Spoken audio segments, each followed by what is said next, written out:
Hello and welcome everyone to today's News Tonight, the weeknight news show where we're joined by special guests and our lovely patrons to discuss the day's gaming news. I'm your host, Ash Paulson, and I'm joined today by Derek Bittner, Steve Bowling, and our first ever special guest and a dear friend of mine in the industry, Kat Bailey, editor-in-chief of USgamer. So, how you guys doing? I'm totally down with being editor-in-chief of USgamer. Can we change this position over, like, ASAP? Yeah. That's a much awesome. more delicious-sounding position. We're going to have macaroni and cheese at USgamer every single day. You're working on the sequel to Kat, thank you so much for being on the show. Battle Chef Brigade. Of course, it's Battle thank Chief you for Brigade. having me.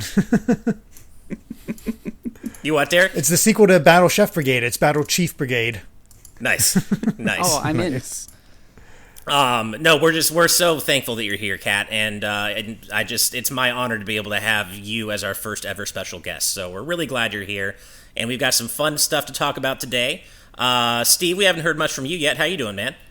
Oh, man, I am doing well. Yesterday was kind of a whirlwind day, and I spent today catching up just on everything I missed. I didn't even realize, we'll get into it during the news, but something big happened today, and I didn't even realize it happened until like halfway through the day. Well, that is a perfect segue because I am right there with you as today, the big news of the day, of course, is that Microsoft has officially launched the Xbox Series X and S, and that's what I guess being an adult is like. You're so busy and working and just life is passing you by and suddenly a next-gen console is here. I didn't even remember that it came out today. What about you guys? Nope, completely. Oh, I knew because I've been I have to cover it over at USgamer, but of course. It does really creep up on you, right? I mean, one moment you're sitting here looking for all of the rumors and you're kind of guessing at what the thing might actually look like. And the next thing you know, you're not standing in line, weirdly. Yeah. Right. It's arriving on your doorstep now. Yeah, on the subject of our weird privilege, like I've had the pleasure of having to like discuss kind of the quirks and strange things going on pre-release with the Xbox with Kat. Like we had this whole involved discussion about how to get Forza working, which was a very weird process, like pre-release, because they didn't just like send you a code or send you a way to download it. You had to go through like 3 or 4 weird steps that I won't outline just because I'm not sure I'm allowed to. But we both kind of like, we were sending screenshots back and forth like, hey, mine doesn't look as good as yours. Why is that? Like, here's how you check what version you have. And it was, I mean, and then next thing I know today, I'm middle of the afternoon and I thought, you know what, I'm going to try Tetris Effect Connected because I had just been talking to John, which instantly brings Tetris to my mind. And I powered on my Xbox, and it was a totally different experience than the last time I had turned it on. And I was like, oh, like, that's right, the console's out now. Like, it has to be polished and ready. And it was definitely fun. But yeah, I just completely slipped my mind that it had actually released today until I started actually perusing my social feeds and seeing people posting their new consoles. And it's really, really exciting to see it. But 2020 is an odd year to launch it because like Kat said, you know, normally people gather, like I would gather for something like this because it's great to be part of the community, but no one can go outside. And even if you could, would you really want to? So Nope. yeah, I was it was very odd to see people like taking their Amazon deliveries and being hyped for that instead of like, oh, I'm at GameStop first one, you know. Well, you're so used to seeing. The thinking game for 2020 is this Amazon package my actual Xbox, or is it something else entirely? If it's not the Xbox, take a shot. Right, exactly. Kind of off topic, but and it's not on our news docket, but I did see before this that the PS5, I think Amazon confirmed that they're not shipping it in a box. So it's just a PS5 out in the open, which people living in cities, terrible. That's not a good idea. Why would they do that? I can't see any other outcome than a bunch of PS5s going missing. Like why would they do that? Oh, I can't even. Come on, Amazon. There's also just the fact that, you know, folks that like to keep their boxes pristine and stuff like that, they're going to get a severely jacked up looking package when they get it, you know. So I feel bad for those folks. I personally don't keep my console boxes anymore. I think that it's just I cleaned out my garage and my life, and nice. I couldn't imagine wanting to hold on to those anymore. But yeah, if you're someone to whom that matters, that would be really sad to just get one that's been like dragged through the mail. Yeah, just last night, a friend of mine had a package stolen from her doorstep, and it was very distressing, except it was a 45-pound bag of cat food, so... Ooh. You know. Somebody was definitely distressed in that house. They're like, PS5, Seriously. PS5, PS5, cat food. Damn. Oh. I mean, So I know half of us here are in possession of and have played the Xbox Series X, and half of us haven't. Kat and Steve, both of you have been playing the Xbox Series X, and you can talk about it now. Very quickly, how are you guys feeling about it? I like it. It's a really cool little console. I think that if I were not in the press and I just had an Xbox Series X because I had one, I would be perfectly content right now. I don't really feel like I need to own either console, but the Xbox Series X may not have any particular killer app, but it's sort of like is upgrading your mobile device or getting a PC upgrade because it augments so many games that I already own. Monster Hunter World, it jumps up to 60 frames per second. Forza Horizon 4 looks better. Gears 5 looks better. So many games have like auto HDR and that kind of thing. So many games load way the heck faster than they ever did before. And that might not seem like a huge deal to a lot of people. But I've been really enjoying going back through my back catalog and going, wow, this game looks better. Cool. So Series X, pretty neat. Nice, Yeah, nice. the elimination of waiting really does a lot to improve the gaming experience across the board. And it's just such a weird thing to tell someone, but it's like those load screens kind of take you out of the game, kind of break your rhythm. And when they're not there anymore, you just constantly stay in the gameplay loop. And that alone can make a dramatic difference to your enjoyment. I was playing Assassin's Creed Valhalla today because it finally unlocked for me. And I was surprised at just how smooth the frame rate was on a next-gen game, like a launch title. I was expecting it to be like 20, 30 FPS, you know, like very all over the place. And it ran incredibly smoothly. So I was very surprised by that. And I think there's a level of performance with all the next-gen launch titles that I'm not used to seeing. Like, games on brand new hardware typically run pretty bad. And from what I've played, everything's run really well, especially on the Xbox. Nice. that's good. At a minimum, a lot of there are some games that, by all accounts, aren't amazing. Like this kind of a rushed update to next gen, but at a minimum, they still run really well. You know, they have high frame rates. I feel like high frame rates and high load times, those are the two signifiers of the current generation. If you have that Yes. 120 hertz refresh rate on your TV, you're in good shape. Man, Yeah, I saw a lot absolutely. of people talking about the fact that Sonic Unleashed finally runs at 60 FPS. And the people all excited about that. It's like, oh, I don't think I realized that, but cool. I didn't really. That's actually play. legit exciting, though. Yeah. Sonic Unleashed is still a gorgeous game all these Still years the later. best looking Surprisingly. Sonic game of all things. Like, It still is. See that werehog in 4K, baby. oh yeah, Exactly. Ooh. But how does it look that much better than Sonic Forces is my question. They had so many years to develop Forces, and it ended up looking worse than Unleashed, which came out like, what, 6 years prior? It's Yeah. absolutely Bigger absurd. budget. Ugh. Yeah. Yeah, I guess that's so. pretty much it. More money, more time, probably. Yeah. Well, as we all know, the biggest shopping day of the year in America is coming up very soon, Black Friday. And in preparation for that, Nintendo of America has shared details of their upcoming Black Friday deals for the Switch, all of which go live starting on November 22nd. And the big deal here, I guess, is that you can get your hands on a Switch and Mario Kart 8 Deluxe, as well as a 3-month Nintendo Switch Online subscription for the usual retail price of $300. So normally that would only get you a Switch, but now you can get that and Mario Kart 8 and Nintendo Switch Online for 3 months for $300, and that's not a bad deal. If you still haven't gotten a Switch, man, I can't imagine a better time to get one if you get all that with it. It's a good deal, but it's like we've seen this Black Friday sale plenty of times from Nintendo. It's always console It's not plus anything Mario Kart new. plus Yeah. maybe something extra. So it's not like it's super exciting or anything like that.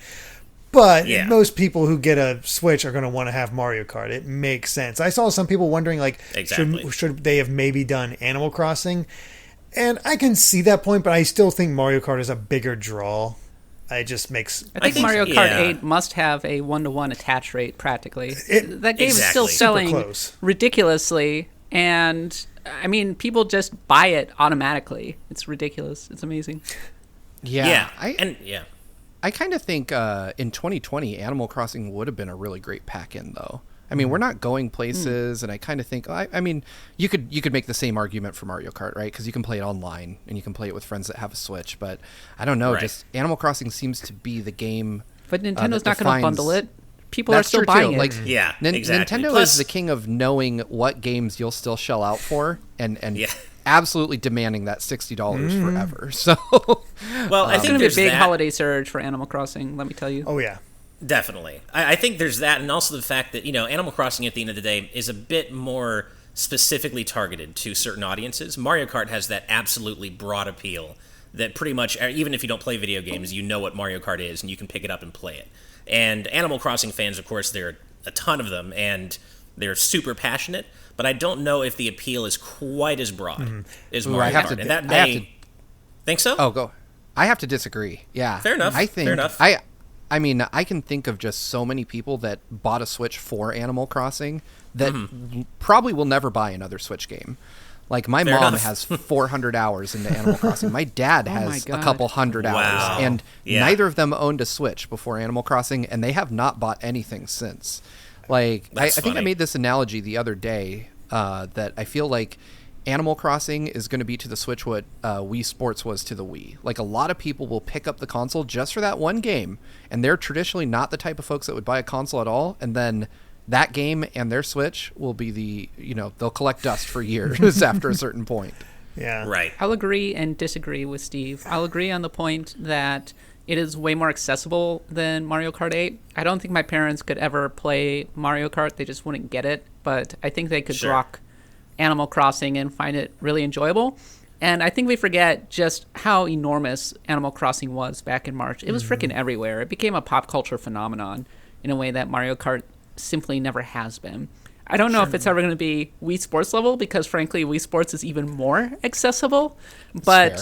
I mean, there are probably, in that vein, plenty of people who will buy just a Switch and just Animal Crossing and nothing else. They're not going to buy Breath of the Wild, sadly. They should, though. You don't hear about Yeah. old folks' homes getting Animal Crossing for all their people to play, all the residents to play.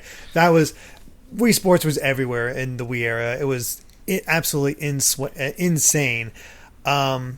Ricardo Guitarras in our chat actually says, patron chat says, I feel that the bundle is perfect for super casual gamers, people that played Mario Kart 64 then want to Switch. And I think that is sort of the idea that people have sort of stepped away from Nintendo for a while. Mario Kart's always a good way to bring them back in. It's not too Right. complex.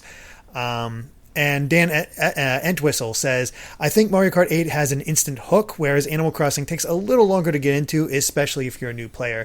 And I know people put on a lot of time with Animal Crossing. I've not really touched it, but I've seen a lot of people just like, I'm kind of done. I got my fill. I saw some disappointment about the Halloween event where it wasn't that in depth. So I think the people who have It's played all right. I like the Halloween event. Lots of decorations. You could get the candy and go trick-or-treating with your villagers. Everybody was wearing costumes. It was nice. yeah. Sounds so wholesome. The thing I liked the most about the Halloween event was even if you had fallen off and not played for like weeks before that, you could still show up on Halloween night and get the amount of candy you need to get all the stuff you want. And yeah, it's just fun to like go around, and I love the fact that they're like, if you don't give me candy, I'm going to trick you. And when they trick you, it's always something super wholesome and cute. Like they paint your face like a Frankenstein monster or something really, wholesome. So I loved that event. Well, the other thing about Mario Kart 8 as well is you have to imagine that Nintendo always wants to push Nintendo Switch Online, right? And they always want to push the multiplayer communal aspect of the Switch, playing together, even though these days it's a little hard to do that. And Mario Kart 8, I think, is a much better, more obvious, direct showcase for those parts of the Switch than Animal Crossing. So I think that also could feed into it. But beyond the usual tried and true offering of the console bundle offering, Nintendo's also discounting several of their first-party games by $20. So you can get the likes of Super Mario Maker 2, Fire Emblem Three Houses, Luigi's Mansion 3, Link's Awakening, Mario Tennis Aces, Yoshi's Crafted World, New Super Mario Bros. U Deluxe, and Splatoon 2, all for $40, which is a pretty decent lineup for, Nintendo first-party games are They don't really get infamous discounted. for never Yeah. really depreciating. They don't discount it often. So this isn't bad. I remember This podcast sponsored by Nintendo. Yeah. Right. I remember I had gotten back into Pokemon with Pokemon Platinum, or Pokemon Diamond and Pearl, I should say. And like, you know what? Let's go back and see what I missed with Gen 3, because I had skipped Gen 3. And I was shocked to see the Game Boy Advance games were, at least Pokemon, was still $40. I'm like, what the hell? This makes no sense, but that is not Nintendo games not losing value. That said, $40 for Fire Emblem Three Houses, that's a lot of content. That's a good deal. Yeah. Yeah, and I also think that's maybe a slightly friendlier entry price for Link's Awakening as well. Like, personally, I didn't have any problem paying full price for it, but I know that some people were like, well, it is really just Link's Awakening remade. There isn't that much new content or any new content, really. Good. Thank you, Kat. Yikes. Actually, you know what? Thank you, Kat, for that, because This is a whole discussion. Yeah, I played it because so many people were talking up Link's Awakening, and I never played the original Game Boy version. I knew it had its issues, and I had played up to a certain point, but I always stopped. I'm like, you know what? Let's go through it this time with this remake, see what it's all about. And it's like, maybe I had to be there at the time, but it's fine. The original game's amazing. Okay. I just really I don't think like I have a the connection art to the style. original game. There's just something about this game, other than the Marin stuff, does not click with me. The dungeons. That's interesting. It was so weird playing through a Zelda game and being like, it's okay. So I hear you. I'm leaning towards Kat's opinion on this. I don't really dig the remake. I do love the original game, though. It was my first Game Boy game. So when I got my first Game Boy, my brother bought me Link's Awakening with it. And so I absolutely love the game. It has a nostalgic factor to it that I can't, nostalgia is a really powerful drug. But this remake doesn't have that because it's completely redesigned in this new art style. And while I don't dislike the art style, that game is a technical mess. Yeah. It does not have that Nintendo polish to it at all. It runs like crap.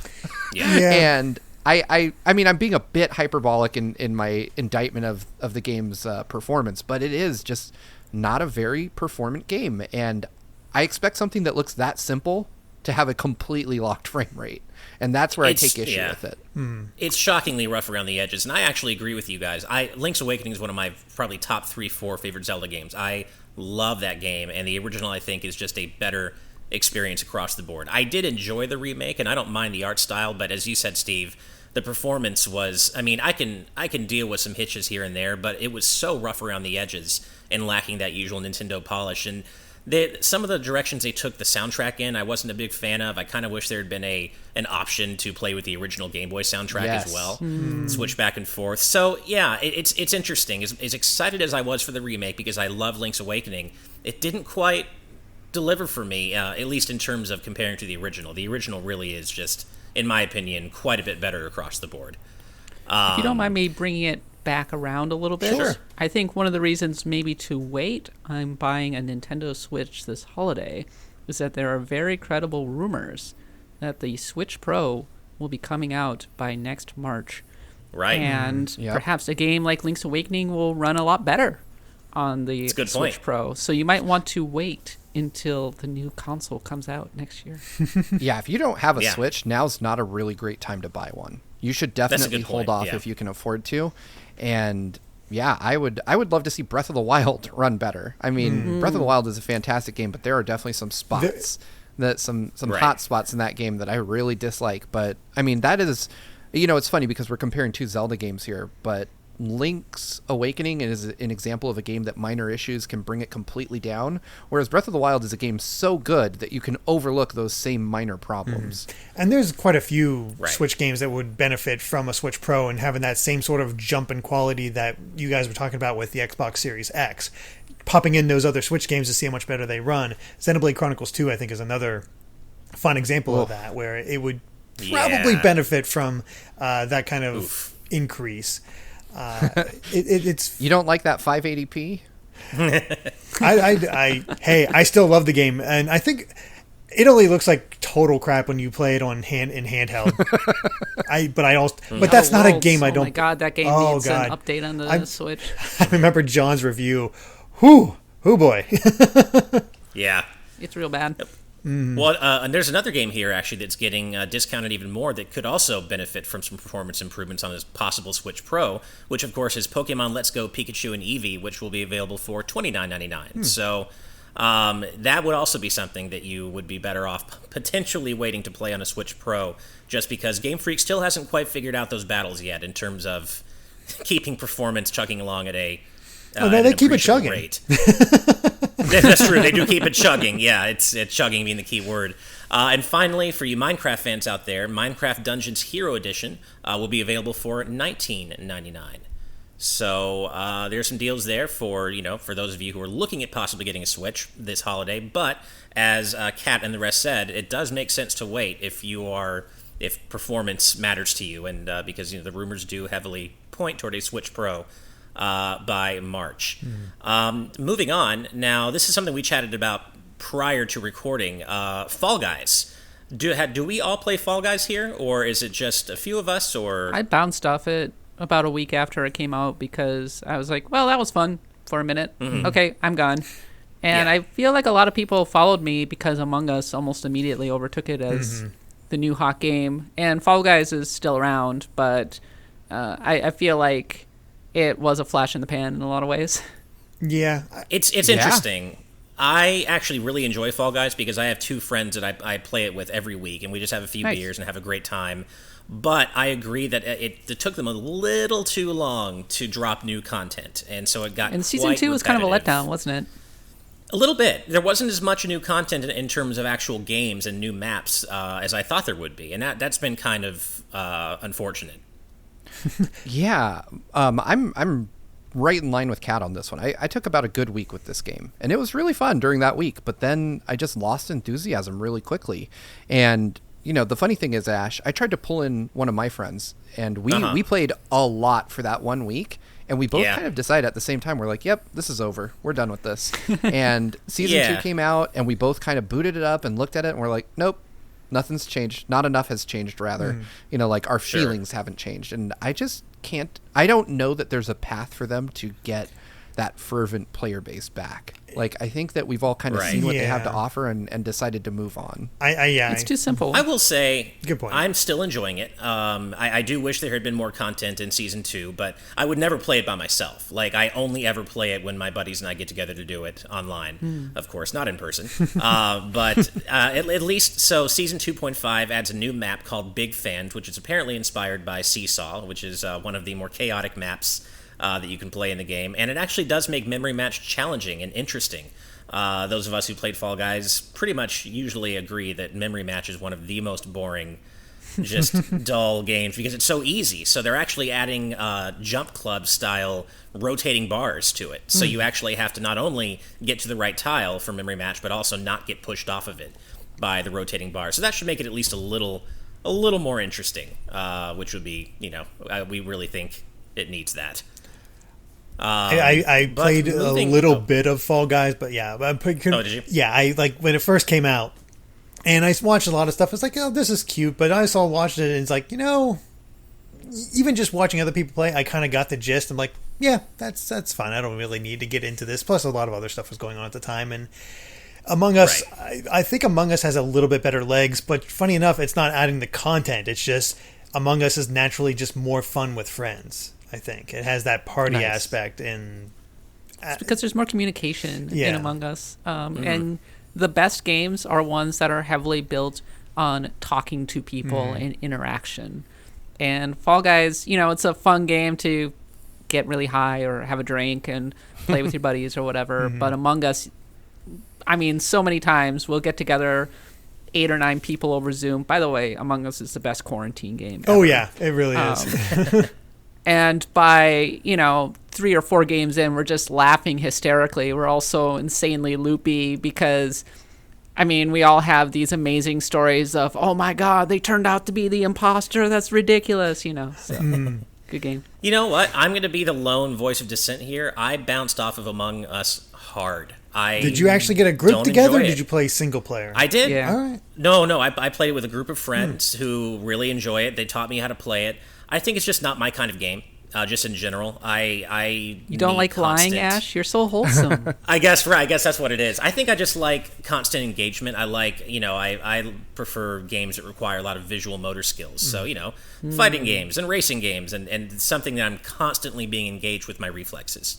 Whereas, Among Us is more kind of a thoughtful, strategic, lower energy game where you're trying to, of course, like lie to people. And not that I have a problem lying in the context of a game, but it's just I didn't find it fun. Low energy. That makes You have total not got sense to into me, a Ash. major argument because I have seen some high energy games of Among That's Us. true. No, you know what? That's a Ooh. good point, Derek. We did argue quite a bit in our game, and it got surprisingly personal. Like Jeez. even Oh, no, the one I've game I seen it. played. Like, Yeah, like, people get surprisingly upset. Oh, they get really into it. It's like, how can you not tell I am telling the truth? And it's just like I've been in the middle sometimes, like, it's like you got the gun in your hand. Well, like, which one do I shoot? Which one do I shoot? And then there's times where I see that happening when I'm the imposter and I'm just staying quiet, and there's two people that are just not the imposter pointing at each other. I'm like, all right, cool. This makes my job easy. I mean, I had a game where I reported somebody, and we were the last 3 people, and I got ejected into space while I screamed, "She's guilty! She's guilty!" She's like, That's "No, awesome. I'm not." I feel like I don't know. I feel like I'm crazy, like I'm missing something obvious. No, but it's Ash, just, you're not crazy No. because you love Sonic Mania and Mega Man X. Like, you adore these games so hard, so it makes total sense that you love Fall Guys, and it makes total sense that I would prefer Among Us because I like strategic Sure. games and RPGs and that kind that of is thing. true. It really Good is a point. matter of taste. Good point. Well, with that said, one of the most exciting new releases this week is Yakuza Like a Dragon, aka Yakuza 7. And we have an interesting Yakuza-related news story here, where Sega's Toshihiko Nagoshi understands that a lot of people want to see Kazuma Kiryu in fighting games. He's been optioned for, or he's been discussed for, like, Tekken. Some people even want him in Smash. But he's hesitant to allow that to happen simply because he doesn't want to see Kiryu beating up women. Which we know that Kazuma is a gentleman, and that's definitely a huge part of his character. And that's an interesting reason to not want to have him in crossover, fighting game scenarios. How do you guys feel about this? I have never. Good guy, Nagoshi.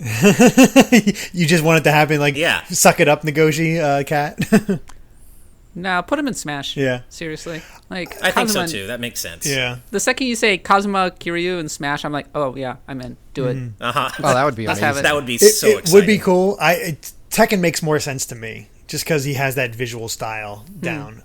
See, I actually disagree on that. I Really? think he would work way better in Smash because, like, I want to see him just grab a bicycle and, like, pelt someone with it. Like, that to me Well, fits way Wario's better in bike Smash. can do that. Yeah, there you go. Yeah. Can we make Yeah, and his I guess Ultimate Smash a karaoke bit? Oh, we my have God. to. That has to happen. Oh, like a Final Smash version of the Oh, the bongos? Squid Sisters Assist Trophy. Oh, no. Okay. Yeah, that's what No, I you're was talking thinking the Squid Sisters Assist Trophy. about. Yeah. Okay. That would be amazing. I have yet to play yeah. Yakuza. I really want to because so many people talk it up. I Same. actually have zero. Dude, Derek, play like a dragon. It's the one. I have Yeah. 0 through 5. Yeah. I'm just waiting to just pull that trigger and play it. But I have so many friends that are fans of Yakuza on Twitter, and they make these posts about Kiryu and just how wholesome he is and just how accepting he is. So I see this from the Nagoshi, and I'm like, yeah, that makes sense. Like, it actually, like, I get it because you can't really see Kiryu doing that sort of thing. So I kind of like the fact that he wants to keep that integrity of his character. yeah. But I also understand the fact I that, understand. no, put him in Smash. We want to see this. Yeah. At the same time, it's like, no, put him in Smash. It's There's a difference between really uncomfortable domestic violence and cartoon violence, you know? So, Yeah. Actually, and that may be a reason not to put him in Tekken, because Tekken is kind of that more brutal, realistic, visceral violence, whereas Smash is Smash, right? Yeah. So, actually, Charlie Bird in the chat makes a good point. Couldn't he already beat up women in Project Cross Zone 2? I've not played that, but he was in it with Mijima. good catch. Yeah, I didn't think I about that. mean, he's Good mostly catch. punching robots in that game, right? Like I said, I've not played it, so I'm not sure there's female Yeah, I can't say for characters he needs sure. to beat Yeah. up, but Maybe they're female robots. I remember Cross Robots Zone. can be gendered. I don't know. Yeah. I remember Cross Zone 2 Add more me- for the fact that Sagata Senshiro was in it. All he does is with his interaction, it's like, Right. this is weak, play the That's Sega Saturn. Yeah. Add me to the list of people who have not personally played a Yakuza game, but I want to so badly. It is so high up on my list. And I'd Okay. love to stream one for GVG. I've heard Yakuza 0 is the one to play to start with. No, play Like a But- Dragon. Yeah, that's what you're Well, saying. Like a Play Dragon's kind of Dragon. almost a Okay. reboot. In a way. Yes. So it doesn't a whole new require story. knowledge. Yeah. You don't have to know anything about the previous stuff. Kazuma Kiryu's out. You got a new character named Ichiban Kasuga. I personally put me down as the person who prefers the turn-based combat, which is kind of like Persona, versus the beat 'em up style of it. Okay. It's really funny. It has a ton of empathy. It can also be very dark. That sounds like Yakuza. Aces so far. I am loving it. I saw I'm excited. I've heard such good things. I saw a clip today of Ichiban where he is fighting some guy and he's like gets himself pumped up by declaring he is the hero. I get that hero mindset, and he starts talking about like he's like it's Dragon Quest. I'm all about Dragon Quest. I'm like, how the hell did Sega get away from this? I heard about that. There's a whole scene where he's walking along and he sees a bat in the ground for some reason, and he like gets the power. The hero power, he pulls out, and it's a bat with barbed wire on it, and he's like, here's my sword. That sounds Like a board with a amazing. nail in it. Ichiban is And so he gets the goofy. hero class, and so he starts imagining enemies as Dragon Quest enemies, and they're talking about This sounds having to great. grind for experience points. They're like, yeah, let's do it. And they're like, okay, Ichiban, we'll roll with you. This sounds great. I mean, it sounds like it's just made for me. Plus, I've heard there's like a yeah. whole kind of power of friendship feeling in the whole Totally. story. Like and that's so me. I mean, And instead how of much a Kingdom Hearts teenagers, fan I it's am. 40-year-old disaster adults that I can totally identify with. Right. Because I'm Right. a nearly 40-year-old disaster adult. Yeah. That still Hey, same that still team. like throws me that the relative age for like JRPG protagonists is like, you look at a game like Tales of Vesperia, right, where one of the characters is like a 35-year-old drunkard. He's considered a grandpa. Like they treat him like he's an old man. I'm around that old, so it's like we all Sid are. from I Final think. Fantasy You VII. kids. Yeah. Yeah. He's And it's 32, so old. Yeah.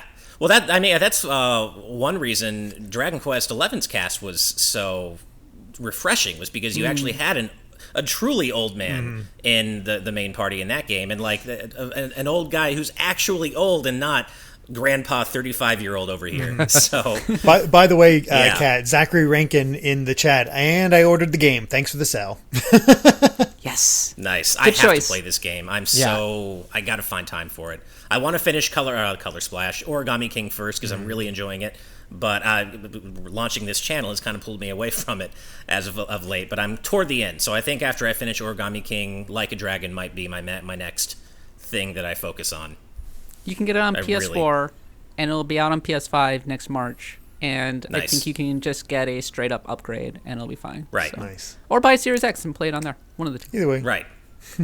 Well, to take a break from looking forward to the next gen of consoles for a moment, let's look back to the Wii, and not the Wii U, the original Wii. Because we found out today, thanks to Larry Bundy Jr. on Twitter, that Ubisoft says apparently that they have still been making Just Dance games for the Wii because they consistently outsell the PS4 and Xbox One versions combined. But they're Are you kidding me? No, that's what it says. And now apparently there's going to be no Wii version of Just Dance 2021 only because Nintendo no longer wants to license Wii games. But Ubisoft, I guess, believes that they could still sell more Wii versions of a new Just Dance game than current gen versions. How wild is that? That is utterly. Must be cheap to make. Yeah. I mean, Yeah. Yeah, I would think. they kind of. I mean, most of the cost probably has to come in just from licensing the songs. Don't have to do anything with the engine. Just keep using the same engine over and over again. Yeah, you got that Yeah, I style was gonna working. say. I mean, isn't everything in Just Dance like pre-rendered video? Like you're just watching a dance video while you move to the it's DDR with a video behind it, kind of. So Pretty much. I don't really. I imagine it just re-rendering those same videos in 480p or whatever it is takes almost zero time. So yeah, I could see it being a big profit driver for them, but it's hilarious to think that this long after the Wii came off shelves, we're still getting new Ubisoft games for it. I mean, I'm imagining Right? people who are, at a Walmart or a Walgreens or something, and they see it on the shelf or near the cash register, and they're like, "Oh, dance game. Oh, I have a Wii somewhere. I'll pick it up." Yeah. Well, I remember when I felt like the true final disrespect nail in the Wii U's coffin was when we found out that I think it was Just Dance 2020 or 2019 maybe. It was coming to every console, including Wii, except Wii U. They were the only console that was left out was Wii U, but Wii is still on the list, and that was like, okay, that is the ultimate final nail in the coffin for the poor beleaguered Wii U. It was a dark time to be a Nintendo fan, let me tell you. I don't think there's ever been a darker time to be a Nintendo fan than 2014, holiday 2014. 2003 was pretty dark. You're right. 2003 was dark, but was it Animal Crossing? What is that stupid board game called? Amiibo Festival? That's it, Amiibo Festival. Yeah. Amiibo Festival, yeah. That and Mario Tennis, I think it was. Oh, Mario Tennis. No, but it was like Iwata getting on stage and pushing GBA connectivity versus Xbox Live and PlayStation Online. So, you know what? My one defense for that is, as dumb as that is, when you actually did get the right equipment and friends together, though, that GBA connectivity was awesome. Like in Final Fantasy Pac-Man Crystal versus Chronicles, ruled. Pac-Man versus was fantastic. Pac-Man versus. It was the Halo killer. Maybe not that. But I mean, Four Swords, you guys. Four Swords was so Four fun. Swords was good. Four Crystal Swords Chronicles was good. I would actually like a Switch, like a console version of Four need to Swords. do They that. should bring that back. I mean, they did Triforce Heroes, and it wasn't very good.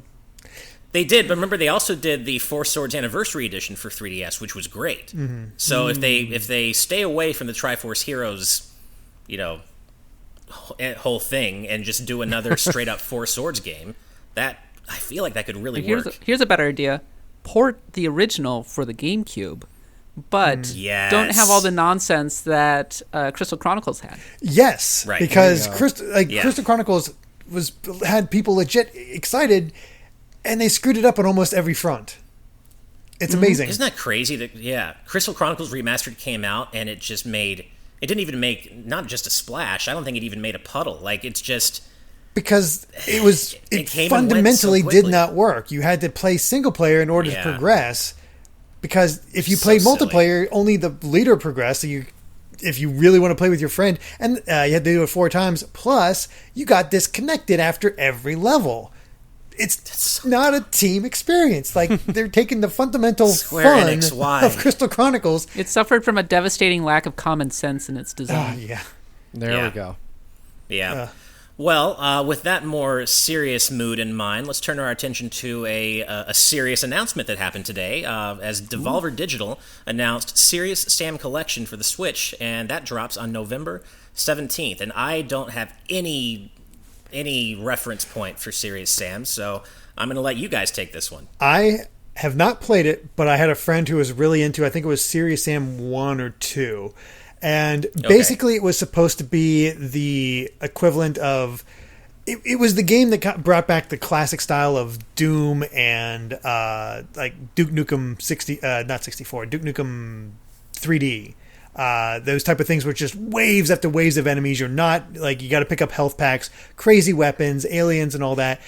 And it just had a nice sense of style to it. A lot of pyramids and crazy alien stuff.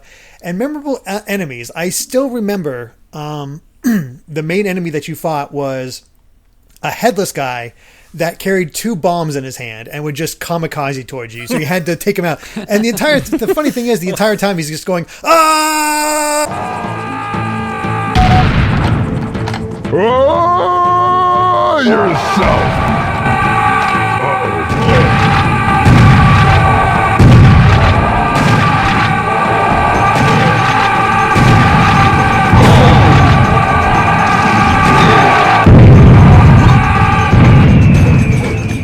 Just like having that in stereo, and I might need to check this out. It's I don't know if it holds up anymore beyond those 2, but it sort of filled that niche before Doom kind of came back in its big way and kind of carried the torch for that more classic, straightforward first-person shooter. Even though I haven't that really... niche of headless guys carrying bombs in their hands. Of course, yeah, that niche. You got to get those really weird underserved. enemies in there. So yeah. Well, you just sold me on the concept just with that description alone, man. So, man. So, yeah, for serious Sam fans out there, drops November 17th. And really quick, because we're talking about Devolver Digital, I want to go back to Fall Guys for a second, because one thing I noticed while I was playing with my buddies recently, I hadn't heard about the announcement or anything, but there is a Gato Roboto costume in Fall Guys. That's awesome. And it looks just as cool as you probably think it does in your head if you haven't seen it. And it is really cool. I haven't been able to get it myself, unfortunately. I haven't seen it rotate out onto the shop, but I was like, is that Gato Roboto? And then I looked it up, and it is. So if you like that game, and you should, and because it's awesome, and you play Fall Guys, there is a costume. I remember them being very excited on their Twitter saying, hey, we got Godzilla. Yeah, I was about to say, there's also an official Godzilla costume in the game. Which is so and a Sonic weird. the Hedgehog costume. But I'll be honest, none of those are going to bring me back. Now, I'm just waiting for the Mega Man costume. We've got Sonic, so Mega Man has to be happening at some point. Probably not. Maybe, though. And if so, you know what? I won't even lie. I'm not going to be ashamed. I would pay $20, $15 for a Mega Man costume in Fall Guys. I know I shouldn't. I know I should. You would spend $15 to get a Mega Man costume in Fall Guys? Only that, because I actually play it. I wouldn't. So let me be clear. If I wasn't playing it, no, of course not. But if I keep playing it with my friends, I mean, yeah, you know. How much does Fall Guys cost? Mega Man. I think like 20 $20. bucks, yeah. So well, you're saying that you would buy a costume that costs as much but as the game? I mean, I can say that because it'll never actually happen. You could get Mega Man 11 for $15, I'm pretty sure, or one of the collections for $15. I'm just saying, I gotta rep Mega Man in anything I possibly can, but I also can say that freely, knowing it's not ever going to happen. So that is what we call brand loyalty. Yeah, hey, you know what? I gotta push Mega Man wherever I can. Okay, let's say what? I'll say Respect, $10. I'll say $10. Well, thank you.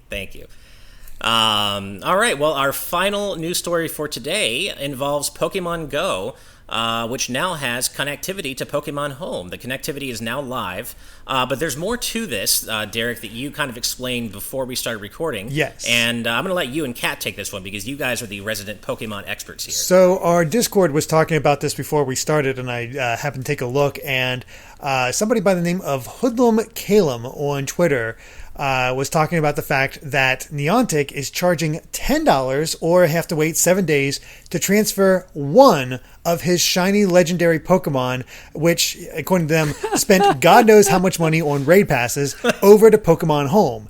He also has to have, let me try again. You also have to already have you have to own the Pokemon in Sword and Shield, or it's stuck in Home. So, I don't understand. If you have a shiny legendary, shiny Mewtwo, you can't transfer it over until you already have a Mewtwo from Sword and Shield. What? Okay? That's the stupidest thing I've ever heard. Yeah. Sounds way too restrictive. Why? Come on. I mean, because Niantic doesn't want you to go from their platform to Pokemon Sword and Shield. They want you to stay on Pokemon Go. Yeah. That's what it is. They want all the benefit of you being able to have the connectivity to Sword and Shield so that they can cannibalize that fan base a little bit, but they want you to stay on Pokemon Go because they're afraid of people effectively cashing out. Yeah, that makes sense. It's still like very sleazy. Like they could have made this much cheaper. Like some people are like saying like 100 coins to do it or something like that, and they'd still rake in the money for it. But well, let's be real, could have been free. Oh, of course. They didn't have to charge. Of course. They did not have to charge at all. But that's what they're. This is Niantic. This is their cash cow. Yeah. Their Harry Potter game didn't do crap, so they needed to keep Pokemon Go going. That's just such a shame. I mean, it just seems so unnecessarily restrictive, although, Kat, the reasons you laid out why it is make sense. It's just a shame, because as I understand it, this connectivity is something that fans have been waiting for quite a while. I guess I could call myself a lapsed Pokemon fan. I still like the franchise a lot, but I didn't finish Sun and Moon, and I haven't played Sword and Shield yet. So I don't quite have my finger on the pulse of exactly what's going on with Pokemon fans right now. But I've heard that this connectivity is something that people have wanted. Is it really? Why is that? I mean, they're still upset about the graphics at this point. Yeah. Like, they're still upset about that. Sword and Shield is a fine game, especially when you include the DLC. There's a lot to enjoy about it, but it does come across a bit basic, especially story-wise. And, I adored the story in Sun and Moon. Probably more than most. I probably enjoyed Sun and Moon more than most people. I'd probably put that as my Yeah. second favorite gen. Just because I Really? yeah, it clicked with me that much. Now I understand upon replay, a lot of the tutorializing really slows down the pace and the railroading, and I understand that, but I kind of got sucked into the journey for all of that, and it has, in my opinion, the best villain of the entire series. It goes Right, dark. I heard a lot about the villain. Then they Yeah. screwed it up with Ultra Sun and Ultra Moon. Thanks, guys. That's how I was going to highlight that, because Meowstick said the same exact thing in the chat that I remember you saying, Derek, about Ultra Sun and Ultra Moon ruining the story. My favorite part of Sun and Moon was Team Skull. Team Skull is still my favorite. Team Skull team. ruled. Yeah. Team Skull is amazing. I love their music. I love the way they move, their animations. They were the best. And I'd love to see them come back sometime. But I do want to play Sword and Shield just, to play through the single-player adventure aspect at some If point. you don't mind It would me be- standing for Pokemon Sword and Shield for a Go second, for it. I think the DLC is really, really good. I think Yeah? Isle of Armor and Crown Tundra are mandatory purchases with Pokemon Sword and Shield. They add so much to that game, and they are some of the best single-player content that I have ever played in a Pokemon game, Wow. period. Wow, Yes, especially Isle of that's- Armor. Really? Isle of So Armor that's is the- so much fun. That's a I more gotta- glowing review that of the DLC that I've heard anywhere. Yeah, I've got to take your temperature on this one, Kat, because I don't. How do you feel about the actual game by itself? I mean, I don't really care about Pokemon Story because I don't think Pokemon Story has been actually good since Gold and Silver? I'm mostly focused on the end game. I just try to get through the story as fast as possible so I can get all of my Pokemons on, and I can battle and raise Pokemon and catch the legendaries and whatnot. And Sun and Moon really disappointed me with its post-game content. Same with X and Y. I don't think either of those generations ever were that great on that front. I think the last time Pokemon had good post-game content was Black 2 and White 2. There was a lot which came there. in 2012. But Sword and Shield, the DLC, those are much more for people like me who are there not for the story, but for all of the stuff that comes afterward. And Pokemon is the granddaddy of service games. It was Destiny before Destiny, and that is what I am here for, baby. So that's why I like Sword and Shield. Yeah. Nice. That's cool. Unpopular opinion. I'm actually a big fan of Gen 6 because I don't really care about the post-game content in Pokemon. Personally, for me, it's just about the campaign. And I actually really liked Kalos. I like the characters. I like the music. I just really enjoyed Gen 6, but I know that's a very unpopular opinion. Yeah, it is. Greninja's great. Yeah. There's some Yeah, Put Greninja in Greninja's great. Sword and There, Shield. there's some Yeah. good Pokemon that came out of Gen 6, and strangely enough, it's one of the best anime seasons. Interesting. Okay. Yeah, I watched the 3 seasons of the X and Y anime, and it is fantastic. I heard Sun and Moon was But good then too. he lost again Yeah, because Ash is Yeah. a loser. but no, now he's a winner because he won in the Sun and Moon season. So now he's actually he won Yeah, the but he Alola lost League. in X and Y, and everybody was so Oh, mad. people were upset because that was a amazingly animated fight. Oh, I remember watching yeah. that, keeping up with it at the time because I had just heard such good things and I caught up to it and started watching it in Japanese and saw the animation, the music that they had played, and of course they kind of ruined it because they, for whatever reason, could never get the right music. I get the music licensed, and it kind of killed it. But man, you got almost Dragon Ball Z levels or Naruto levels. What's the fighting in the X and Y champion battles? Hot take. I love that when the best go ahead. battle in Pokemon history was the end of Diamond and Pearl between Ash and Paul. I've not seen When that one, but I've heard Infernape good powers things. up. It's good stuff because Infernape is the Interesting. best. I heard. Doesn't Ash also get completely screwed over in Gen 4 because he fights some guy that has a Darkrai, and it takes Ash's entire team to take down that one Darkrai. He pulls it off, and then he tosses out, what was the Pokemon? I think it was a Lugia or Yeah, something. Not a Lugia. Jeez. A Latios. Yeah, Latios. It's like, That's Yeah. funny. toss out another ridiculous. legendary. Like, you gotta be kidding me. It's It's just like OP. Come on. like, what the heck? And apparently Yeah. this guy hadn't showed up He's like, I at all. transferred all these Pokemon in from Gen 3. See? It's just Well- crazy. To bring it back, Kat, I think you may have sold me on the Sword and Shield DLC pack, There you go. but the bundle pack at some point, because I do want to play it, and it makes sense. If you really like the DLC that much, it makes sense to me just to get the bundle they're doing. I think it's $79.99. Is that correct? Yeah, that sounds about right. Yeah. I think the thing Maybe. is, if you just like the story, Isle of Armor is accessible immediately, and you get a very cute little bear Pokemon that knows Jujitsu. And that could be one of your pals as you're playing along. And your goal is to level it up over time. And you can't just feed it candies and be like, whatever. Like, you really genuinely have to stick with it. And there are a lot of really good little events that you can go through. And then I won't spoil the end, but the final things that you need to do to evolve that particular Pokemon is a lot of fun. Great stuff. Yeah. Isle of Armor is actually. I have not gotten to play much of Crown Tundra, but the bits of, I did go through the Calyrex stuff, and I think I did not expect to be as big of a fan of Calyrex and his whole deal than I ended up being. Like, he was a lot of fun. Loved the fact that he basically mind melted one of the what was his name, Peony or whatever. It's straight up possession, like Ghostbuster style. Yeah, he just has him lifted up and just like talking through him. And I think that's the first time we've had a talking Pokemon in the actual games. So that was a lot of fun. I haven't seen the legendary bird stuff. Good fight too. Oh yeah, yeah, really good stuff. Well, I think we better wrap it up soon, only because I'm afraid we're going to lose Steve with this Pokemon chat. I can see his eyes starting to glaze over here. Definitely a little bit. Like, I played through Sword and Shield, and then I kind of, put it down when it was over and walked away and didn't look back. Let's argue more about anime championships. Yeah, I was about to say, once you guys got to the Pokemon anime, I was like, I've seen anime before. I like anime, but usually I watch I'm definitely more a Dragon Ball Z shonen anime kind of guy than Steve keeping us grounded. Pokemon. Sure. There you go. I'm bringing us back to mainstream. Back to mainstream while Pokemon is like one of the top 10 media franchises in the world. Right. Yeah.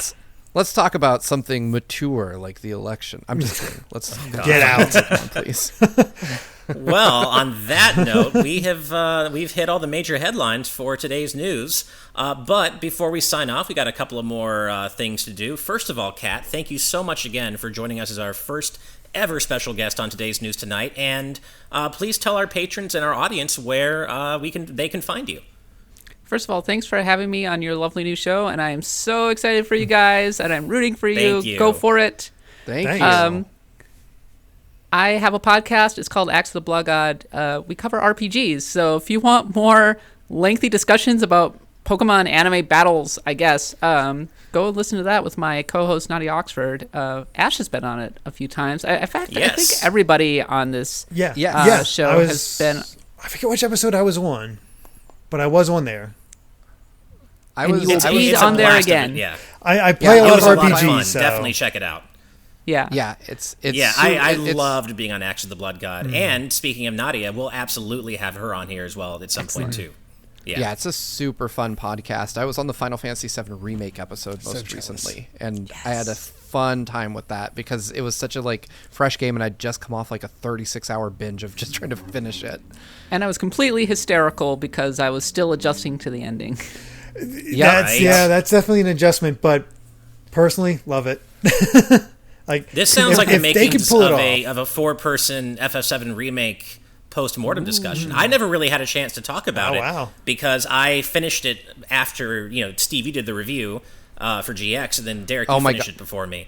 I never got to actually talk about it with you guys, and I'm dying to. So this could be fun. We definitely need to get together and do that sometime. I have to because I didn't get to really shout it out at the time, but Derek saved my life with that review. I put together a script, but I was deliriously tired because we got FF7 maybe 2.5 days before embargo, and we were like, what are we going to do? And I was like, I'm not going to sleep. I'm just going to get through the game. And I put together this nonsensical rambling script for the review, and Derek's like, hey, do you mind if I just make this make sense? Thank God I'd been playing it along with you to try to work on guide stuff. And I hadn't finished it at that point, but I'm like, you're missing a few things, and I'm pretty sure this isn't right. I'm thinking to myself, what is going on? Because you're way more coherent than this usually. And I was like, I'm just gonna lay in the shower and wait for Derek to finish punching this review up. So it's being a game journalist. Yeah, right. So it sounds like so on the docket, Derek, you and me have to do a Kingdom Hearts 3 discussion, and then all four of us have to do an FF7 remake discussion at some point. Am I the only one Absolutely. who has beaten the game on hard mode? Did anybody else do that? No. I did not. No time. Yeah, I did not do that. I think the game almost becomes better when you play it on hard mode because I've heard that. I think that it's balanced around the battle system becomes really challenging. Yeah. On hard because mode. you're not leveling up anymore. You're getting those little skill points so you can get more, but it really does challenge your setup and how you go approach a lot of those things. And there's new attacks, there's new animations. Hell House, holy crap! That is. I was gonna say that is God. one of my best friends What a told great me fight. the Hell House fight on hard is incredibly intense. When I streamed it, I was amazed that I got so far without dying through hard mode. Like I kept just barely holding out until the Rufus fight. Rufus is what caused me to die. Rufus Wow. is ridiculous. Rufus Is he? is. Yeah. I think Final Fantasy VII Remake. I'm really impressed by the battle system in that game. I think it's the single Same. best part of it. I would never have expected that. I was fully expecting a very boring hack and slash. And I kind of wish that they would just take that battle system and put it wholesale into Final Fantasy 16. Screw whatever the heck Nice. they're doing. Me too. That's a whole other discussion about how We need Final Fantasy surprisingly 16 news so we unhyped can for FF16. talk about that. Yeah. Yeah. Well, there was just that drop of world and character information that we could extrapolate and chat about. Because I definitely have some thoughts on 16. I haven't had a for chance sure. to look at it. I'm hopeful only because Final Fantasy 14 fans are so excited for the team behind that. That's true. So I'm like, I'm going to give That's these true. guys the benefit of the doubt and see what they can come up with. But I know a lot of people are Yoshida gets all the benefit of the doubt. like, yeah, he did save that MMO. There's no doubt about that. Sure. He saved Final Fantasy. Let's be real. Yeah, because there wasn't a good Final Fantasy until Realm Reborn. I'm going to be the lone voice of dissent. I actually really liked FF13. You guys know that. I will stand FF13 and 13-2. 13-2 I will stand. So But what about Lightning Returns, Ash? Lightning Returns sucks. I'll the give Valkyrie you that. Profile Lightning Returns- sequel that we all needed, and it was so good. It needed that is a See, game that I didn't like requires Lightning a Returns a personally. That guide. was the one I didn't. Yeah. Ash. Sarcasm. I know. I just couldn't. I don't know. I couldn't get down with it. But 13 and 13-2, I'll defend. Well, I love how we got into a whole JRPG discussion talking about your podcast, Kat, Axe of the Blood God. Anything else you want to tell our audience about where they can find you? Yeah, a couple things. Follow me on Twitter at @the_catbot, and I also stream on Mondays at twitch.tv/catbaileytv. I'm playing Super Robot War Z along with Nice. one of the translators, Christina. Ooh. So go check that out. Ooh, It's that's it's awesome. a really good That's time. really cool. Awesome. Well, thank you again, Kat, for joining us. And before we sign off, we have to give special thanks to all our patrons at the producer tier for helping to make this show happen. This literally could not be happening without you, so thank you so much. And in addition to that, a massive thank you to our patrons at the executive producer tier and above. And those fine folks are Rob Arman X, Dan and Twistle, Z Patty, Adam O'Sullivan, Floating Mew, Christopher Baque, I think, The D-Pad, Vesmio, OnStar, Dukemon, Diogo, Kieran Phillips, Benny Yao, Rosa Bowling, a.k.a. Mama Bowling, Hi, Mom. Geller, Shiny Turkey, Titus Malvolio, Jake Pelka, Michael Phone, and finally Game Explained. So thank you all so much for supporting this show the way you are, and to everyone watching the show, we really appreciate your support, whether you're a patron or not. Thank you so much. But if you're not a patron, remember, you can become one over at patreon.com/gvgaming, where you can watch today's news tonight live, like our audience did today, for as little as $5 a month. So just keep that in mind. But otherwise, thank you all so much for watching. And if you enjoyed this video, be sure to subscribe to Good Vibes Gaming for more good times like these. So until next time, guys, good night and good vibes. Bye.